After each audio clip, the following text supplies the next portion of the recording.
কিন্তু তখনও তিনি ঈমান ছাড়লেন না। তিনি তিনার ওই অবস্থান থেকে পিছপা হলেন না। তিনি আল্লাহ তাআলার উপর ঈমান এনেছেন, আল্লাহ তাআলার পরিচয় পেয়েছেন। তিনি কখনো বেঈমানদের কাছে মাথা নত করেন নাই। হযরত ইব্রাহিম আলাইহিস সালামকে অগ্নিকুণ্ডের ভিতরে ফেলা হলো। তিনি রবের নামে হাসি মুখে তিনি আগুনের ভিতরে ঝাঁপ দিলেন। আল্লাহ পাক রব্বুল আলামিন বললেন, বেশ ইব্রাহিম, তোমার পরীক্ষা হয়ে গেছে, তুমি পরীক্ষায় পাশ করেছো। তোমার একটা ধৈর্যের একটা দৃষ্টান্ত স্থাপন হয়ে গেল।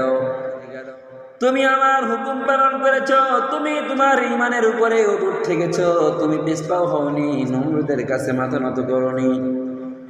আল্লাহ পাক রব্বুল আলামিন আগুনকে নির্দেশ দিলেন,